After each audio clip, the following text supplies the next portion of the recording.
não parar, não precipitar e não retroceder.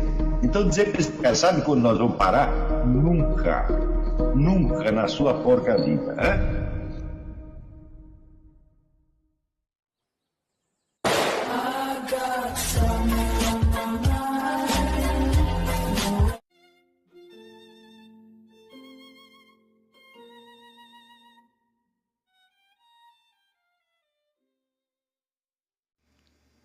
E aí pessoal, tranquilo?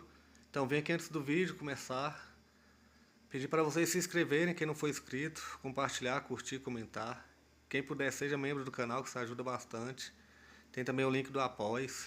Quem puder ajudar nosso canal e apoiar financeiramente vai ser muito bem-vindo. Mas o mais importante é transmitir o conteúdo e os conhecimentos do professor Olavo de Carvalho para mais e mais brasileiros. Então compartilhe e ajude aí nossa causa. Muito obrigado a todos os membros, apoiadores do canal. Fico muito feliz. Tenho certeza que a gente está no caminho certo. Então fiquem com o vídeo e até mais. Valeu! Bom, a primeira observação e mais óbvia é que cada camada coloca problemas objetivos, problemas reais. Quer dizer, não é uma coisa que existe só na mente do cara, não é uma idiosincrasia da personalidade dele. Quer dizer, todos nós, vamos dizer, pelo fato de nascer, ocupamos um lugar no espaço, temos uma presença física que pode ser melhor ou pior, mais adaptada ou menos adaptada para a vida humana, e os problemas que aparecem ali continuam de algum modo ao longo de toda a vida. Não é isso? O seu corpo pode não estar muito adequado para certas coisas que você quer fazer, então você vai ter que ou desistir ou superar isso de alguma maneira. Então, em suma, o simples fato de você ter um corpo já coloca uma série de problemas. E esses problemas existem realmente. Não é isso? Eles aparecem naturalmente a partir do momento em que a criança começa a tentar dominar fisicamente o seu meio, pegar coisas, manejar, etc, etc. Pode aparecer uma série de inabilidades que permaneçam pela vida inteira. Não é isso? Eu mesmo tem algumas que observei por ter ficado doente 7 anos direto, né? Então essa fase de aprendizado foi muito deficiente e às vezes eu tive certos movimentos, certos gestos, certas habilidades que geralmente se adquire quando pequenininho, eu tive que aprender um pouco mais tarde, né? Isso pode acontecer para qualquer um. Do mesmo modo, o aprendizado da linguagem pode ficar deficiente por este ou aquele motivo, e isso também é um problema objetivo. Então, você não pode medir, avaliar a camada em que o sujeito está pelos simples assuntos com que ele está lidando, assuntos ou problemas com que ele está lidando, tá certo? O que vai caracterizar a presença do indivíduo numa certa camada é que aqueles problemas são o centro emocional da vida dele, emocional e motivacional.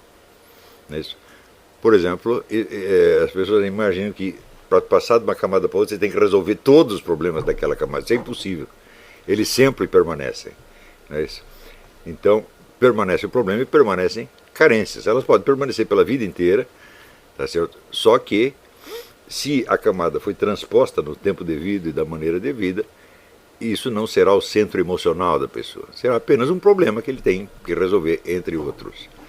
Isso, inclusive, vale, vamos dizer, para carências tremendas, carências importantes. Vamos supor, por exemplo, a pessoa que não alcançou a satisfação amorosa no tempo devido e que pode chegar aos 70, 80 anos com esse mesmo problema. Só que é o tal negócio. A época de resolver isso já passou de algum modo e a vida continua e a pessoa vai ter que se adaptar às camadas seguintes. Então isso não será mais o centro emocional da pessoa, ainda que aquela deficiência continue doendo pela vida inteira. Isso quer dizer, às vezes quando a gente explica teoria das camadas, a pessoa pensa que essas necessidades têm que ser satisfeitas no tempo devido, ou essas habilidades têm que ser conquistadas no tempo devido, para que se passe de uma camada a outra. Mas o que caracteriza a camada é justamente o fato dela ser o centro motivacional. É o que o sujeito está buscando. E é importante ver que ele não está buscando isso de maneira consciente, como um alvo, uma meta declarada. Ele está procurando isso porque lhe parece natural ser assim e ele pensa que todo mundo está buscando a mesma coisa. Por isso mesmo é muito mais fácil você observar a camada desde fora do que desde dentro. É mais fácil você avaliar em que camada o outro está do que aquela que você mesmo está. Não é isso? Às vezes, para você se situar na escala das camadas, é melhor até você perguntar para as pessoas que você conhece. Né? O que você acha que mais me interessa na vida? O que eu estou fazendo aqui? Né? Desde o seu ponto de vista. Você às vezes pode ficar surpreso. Né? Então, por exemplo, essa fase da autoafirmação, a camada 5, muitas pessoas fracassam aí. Quer dizer que não tem meios sociais de se autoafirmar, ou não tem a capacidade física ou a capacidade intelectual para isso, e ela pode ter que fazer isso mais tarde. Né? Mais dia, menos dia vai ter que fazer. Mas é sempre possível o indivíduo voltar a tratar desses problemas, dando a eles, vamos dizer, uma importância limitada, dentro de um quadro maior. Quer dizer que se o indivíduo está, sei lá, camada 6, então a coisa fundamental para ele é a funcionalidade, né, das suas ações, é a relação entre o investimento e o lucro, quer dizer, a energia despendida e o resultado obtido, mas ainda dentro disso ele pode consagrar um tempo para, por exemplo, para ele aprimorar sua linguagem.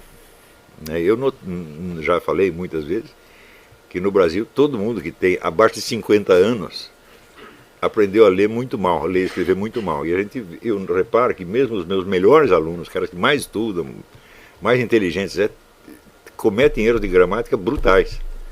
Por quê? Porque foram alfabetizados no socioconstrutivismo e então não tem o domínio da estrutura fonêmica da língua. Né? Então, bom, você tem que adquirir. Então você vai e faz o curso do Carlos Nadalim. Não quer dizer que você está na camada 3, você está entendendo? Mas sobrou um problema de camada 3 que você tem que resolver, ainda que você, né, esteja já psicologicamente muito além disso. Então,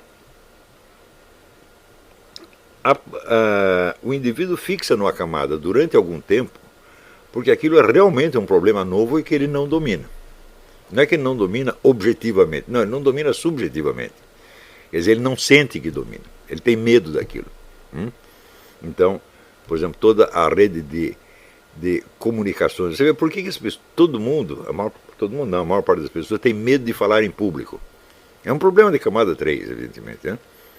Quer dizer, você acha que aquilo vai colocar desafios linguísticos que estão acima da sua capacidade, quando as coisas não são assim. Tá certo? Você pode perder o medo, tá certo? Você perder o medo de falar em público não tem nada a ver com o domínio efetivo que você tem da linguagem. Tem cara que fala tudo errado e não tem vergonha de falar em público. Mas quer dizer, o peso emocional daqueles problemas é muito grande. Tá certo? Então, por exemplo, nós vemos, tem muitas pessoas que guardam a sua vida inteira um complexo por ser pessoas fisicamente fracas. Né? É algo que poderia ser vencido na camada 2 e que às vezes dá para vencer, às vezes não dá. Eu digo, e se não der, o que vai fazer? Você vai ter que se virar de algum jeito. Né? Se você, quando tem 40, 50 anos, você vê que você vai ter que arrumar um instrutor de ginástica, ou tomar umas vitaminas, alguma coisa você vai ter que fazer. Tá certo? Mas isso não pode mais ter para você o peso emocional que tinha quando o problema apareceu da primeira vez. Justamente porque não é mais um problema novo. Você já se acostumou com a existência dele, tá certo? Bom, então esse é o motivo pelo qual as pessoas passam pela camada por cada camada durante algum tempo, tá certo? E agora, se você perguntar por que elas fixam ali, por que às vezes não sai da camada, por que às vezes não transpõe, não é isso? Bom,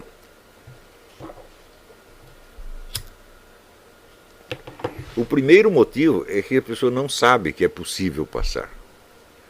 Não há uma causa efetiva, existe apenas uma carência. Quer dizer, o indivíduo não recebeu informação de que existe algo mais para ele na próxima etapa da vida. É isso? E exatamente por isso ele vai julgar todo o universo à luz das motivações daquela camada. Né? E, de certo modo, aí entra num processo de autopersuasão. É isso? Então, todos nós conhecemos pessoas que aos 40, 50 anos têm a mesma mania de autoafirmação que tinha aos 14. Não é isso? Pessoas que vivem querendo se impor, quer mandar, etc, etc. Então, aquilo para ela é uma necessidade, porque ela acredita que os outros estão fazendo a mesma coisa e que se ela não subir em cima, os outros vão subir. Não é isso? Então, isso quer dizer que outras possibilidades da convivência humana não apareceram para ela. Então, em primeiro lugar, é claro que é um problema de educação, é um problema de simples informação. Não é isso? Ou, se quiser, é um problema de falta de imaginação. Isso quer dizer que se o meio social não fornecer para você essas informações, você só alcançará isso se for um gênio. Então isso quer dizer que a evolução ao longo das camadas não é um fato natural. A existência das camadas é um fato natural porque vamos dizer, é a condição antropológica, a condição da vida humana nos coloca esses problemas. Por um lado coloca em série e por outro lado coloca todos ao mesmo tempo. Né? Então, mas a travessia das camadas não é um processo natural de maneira alguma. Ele vem com a educação e frequentemente requer muita ajuda alheia. Tá certo? Agora, se a sociedade impelir você a estacionar numa camada, aí é muito difícil você sair. Porque não é que você não imagina, aquilo não existe no seu meio social. Né? Se você veja...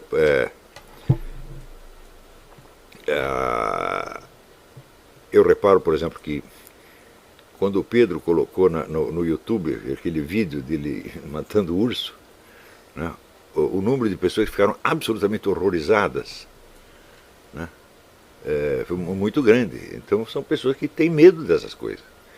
Elas têm medo de uma arma de fogo. Eu também tenho medo de arma de fogo, mas só por um dos lados. Se eu estiver do lado do cabo, eu não tenho medo nenhum. Mas se estiver do lado do cano, não é um problema. Eu já passei por essas duas situações, eu sei a diferença, é brutal. Né? Mas, em geral, as pessoas têm medo da arma em si. Não é isso? Então, o que é isso aí? Essa é uma aspiração de camada 4, aquela proteção uterina. Nada vai lhe acontecer, você está sob a proteção de Deus, do governo, da polícia, do papai, da mamãe. E se sai desta proteção e você mesmo tem que se virar, então é um Deus nos acuda. Essas são pessoas que não imaginam uma situação na qual a segurança do ambiente depende delas apenas. Sempre existe um fator externo, né, isso que provê, de algum modo, a segurança. E se falhar, então é o apavoramento total. É claro, existem pessoas que nunca foram colocadas na situação de ficar sozinho e ter que resolver o problema. Isso simplesmente nunca aconteceu. Não é isso? Mas não custa os educadores criarem isso. Aqui, por exemplo, existem, sei lá, cursos de sobrevivência na selva. Né? Mete o garoto lá, ele vai aprender como é que faz. É isso? Por mais tímido que ele seja, ele vai ter uma hora que dizer, bom, agora que eu resolvo o problema, está tudo acabado. Não é isso? Eu conheço uma imensidão de pessoas que, nesse sentido, nunca tiveram um problema nas mãos. Ela tem um problema na vida, ela pesa sobre ela, mas nunca está na mão dela. Não é isso? Então, por exemplo, o fato de, sei lá, entra um ladrão na sua casa e você tem que defender a sua família. Né? A maior parte das pessoas não pensa nisso nunca na vida. Se começar a pensar, vai ficar aterrorizado. Eu digo, mas isso pode acontecer para qualquer um. Não é isso? Portanto, é um problema objetivo que a vida pode colocar para você, mais dia menos dia, mas que pode ficar totalmente fora da sua imaginação. Então, vamos dizer, esse desejo de uma segurança recebida, segurança que vem de fora, isso faz o sujeito estacionar na camada 4 para sempre. Né? Então ele não é exposto ao desafio. Você vê, se você quiser passar a sua vida fugindo dos desafios, sempre é possível fazer isso. Não é isso? Então, e tem pessoas que, ao contrário, adoram o desafio. Não é isso? Não há uma idade certa para isso acontecer. Pode ser mais cedo ou mais tarde. Alguns é porque acham isso fazem isso porque acham divertido. Né? O Pedro, por exemplo, ele sempre adorou encrenca. Não tem encrenca, é comigo mesmo, vou lá. Né? Eu não era assim, eu fui obrigado a fazer isso porque realmente fiquei sozinho, não tinha ninguém para me proteger. Falei, bom, agora tem que me virar, não é que eu gostasse da coisa. Né? Mas eu acho que na população brasileira o número de pessoas que estacionam na 4, por causa deste fator segurança, é muito grande. Você vê que isso aí vem de uma herança de Portugal.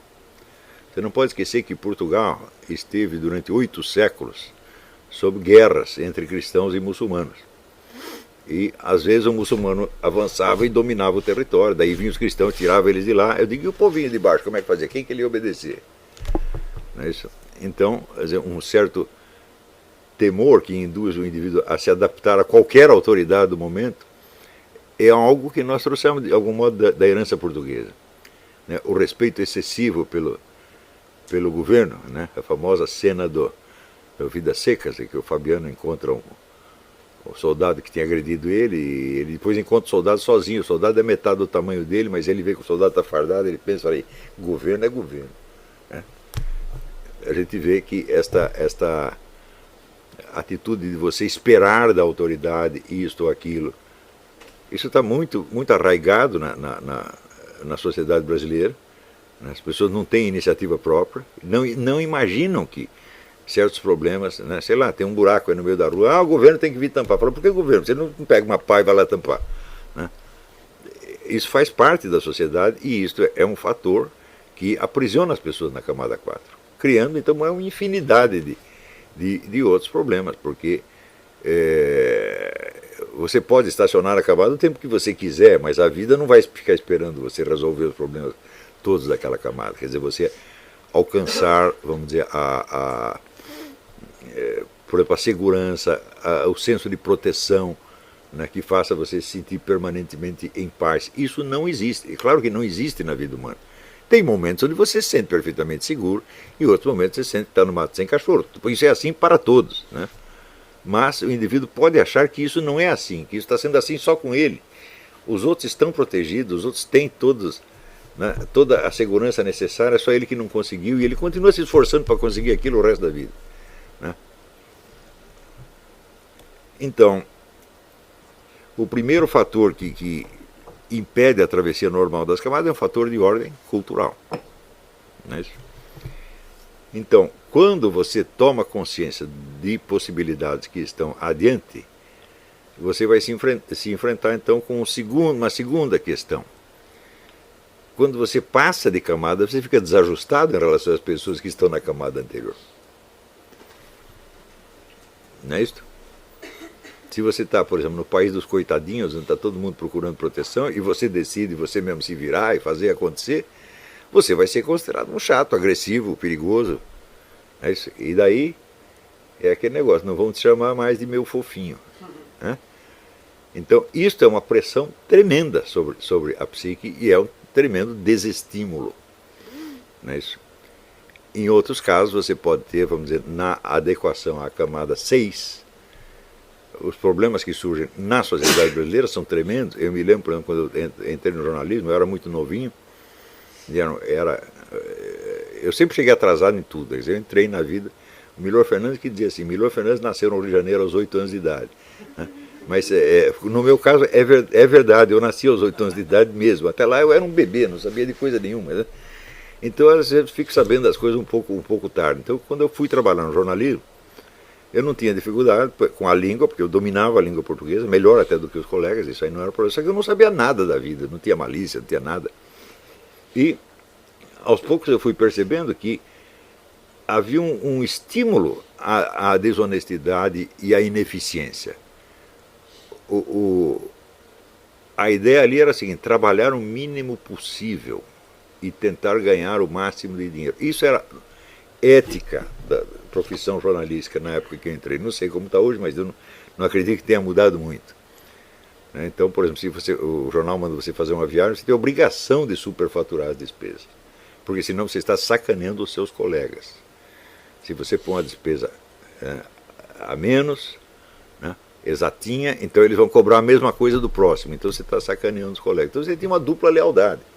Você tem a lealdade com a empresa e o emprego e você tem outra lealdade com os colegas. Isso é uma fonte de problemas que não acabava mais e, evidentemente, um fator que impedia as pessoas de se encaixar direito na camada 6 e se tornar profissionais de alguma coisa. Porque você tem... Aí sempre entra aquele elemento da sociologia do Alexander Zinoviev. Ele diz: em qualquer empresa ou organização que você esteja, você vai ter que ter duas séries diferentes de habilidades. A primeira é a habilidade de fazer aquilo que o emprego exige. Por exemplo, você é motorista numa frota de táxi, bom, suponho que você saiba dirigir um automóvel, que você conheça o mapa da cidade, etc, etc. E, em segundo lugar, existe a tecnologia da sobrevivência dentro da própria empresa. Como tratar com os chefes, como... Tá entendendo? Em geral, essas duas coisas, essas duas séries de habilidades, elas convergem.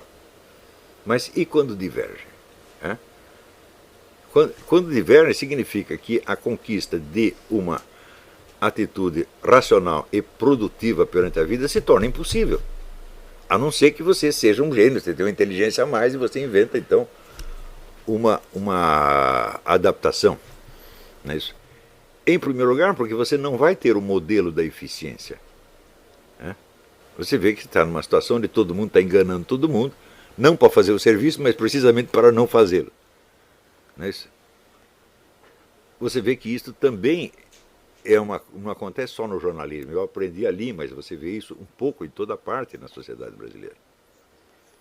Então é claro que numa situação assim todos saem perdendo, não é isso? E há um senso geral de frustração, de derrota, de humilhação, etc, etc, que não vai passar nunca. Não é isso? Então, eu estou falando isso para vocês examinarem suas próprias vidas e verem como passam por essas situações. Quer dizer, não depende de nós escolher a sociedade dos nossos sonhos. Nós estamos na sociedade em que estamos, e mesmo que você mude, bom, você vai, algo da sociedade anterior você vai trazer e vai ter uns novos problemas de adaptação na nova sociedade onde você está. Então, os problemas estão sempre aí. E aonde você for mudar, cada mudança sua vai criar uma desaculturação. Quer dizer, você vai ter que sair de um meio cultural.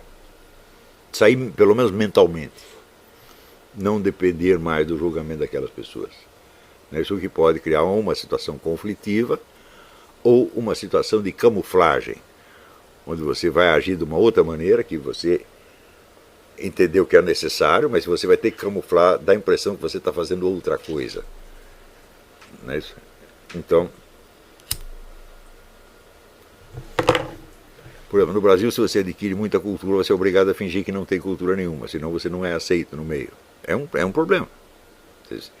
Quer dizer, a passagem de camada a camada já é problemática. Cada camada tem os seus problemas, a passagem tem os seus problemas, e a recusa de sair da camada cria outros problemas ainda, que vão exigindo recursos mentais cada vez mais complexos. Não é isso?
Chegamos a mais um final de uma aula, de um vídeo.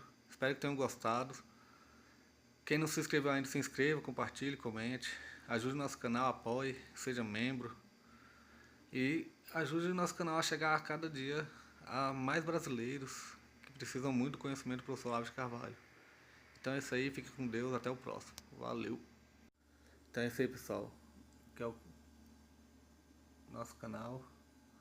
Que são alguns livros que eu já li. A maioria foi doação, mas alguns eu adquiri, professor Olavo de Carvalho. Alguns livros se perderam aí que eu emprestei, professor Alexandre Costa. Bíblia Sagrada. 10 lições sobre Karl Marx. Indico a não ler esse livro, que é muito ruim mesmo. Alguns pensadores aqui que realmente, como o professor Olavo de Carvalho disse, não são pensadores. Valeu, tamo junto aí. Apoie nosso canal, seja membro.